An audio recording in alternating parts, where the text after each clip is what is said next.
G'day, this is Coach Gaz with the Juggernaut Thought. My Juggernaut Thought today is about Stan Lee. Stan Lee passed today at 95 years old.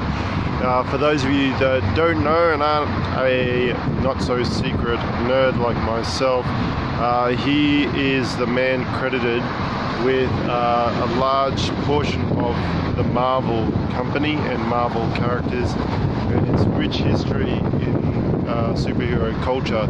And I wanted to talk about a few things that I learned from, in some way, shape or form, from the work that Stan Lee did and how it helped shape my life and how I try to carry these things on. Now, Stan Lee originally wanted to write novels, and he found himself penning comic book strips, and for the longest time he had issues or confidence issues about whether this was contributing any value to the world. And then he realized entertainment is something that is necessary.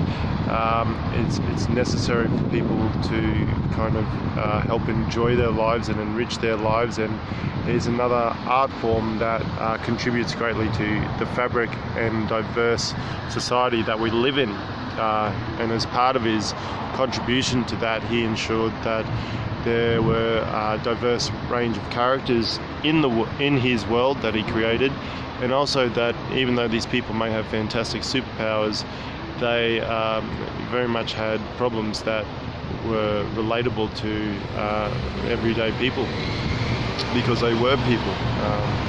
So his motto one of his mottos that he's famous for is excelsior, and excelsior means onward and upward to greater glory. And that's something that I think is something that we can all strive to work to. And the other thing is that I wanted to I guess talk about a few of the lessons that I learned. Crazy that it seems, I've been reflecting on this, and I want to talk about a few of the lessons that I actually learned growing up and reading comic books. I actually somehow, in way, shape or form, garnered life lessons from these bits of entertainment that Stan Lee and all the people that he worked with put out.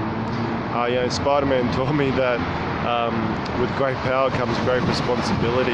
He is a character that truly sucked dealing with other people and fitting into high school. He really didn't have much luck with women or money, or he wasn't born into a life of great privilege, and he was beaten down a lot more times than a lot of other characters over the years, but he kept getting up and kept doing what he thought was right at the time in order to contribute to something that was bigger than himself and the greater good.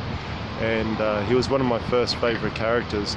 Iron Man, even though he is a millionaire playboy, or billionaire playboy and philanthropist, driving in this amazing piece of armor that he created, and a huge technical mind, he battled with alcohol and his own life satisfaction. And it struck me that over the years, when I had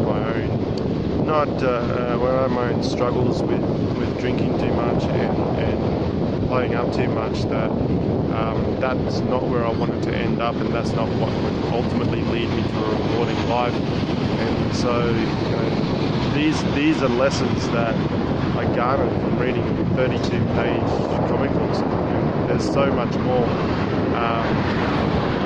I really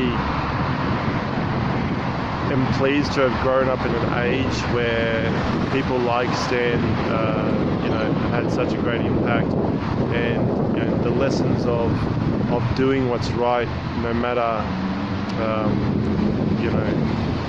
what your fears may be or what your troubles may be, and doing your job, whether you're a superhero or a fitness coach or a financial planner or whatever, doing the right thing in the field that you do, despite your troubles and your struggles, is an important thing to carry on. Hope this makes sense, and I really relish the time that I grew up in. I grew up reading these comic books, and they're all around me, and we've got Marvel Stadium and Marvel movies, and you know, his legacy will continue on much longer than any of us will probably be alive, and that's an amazing thing to do. And if we can strive onward and upward for greater glory in our own lives, who knows what kind of legacy and impact each of us can leave. It's Coach Gaz. Rest in peace, Dan, and yeah, thanks for your time.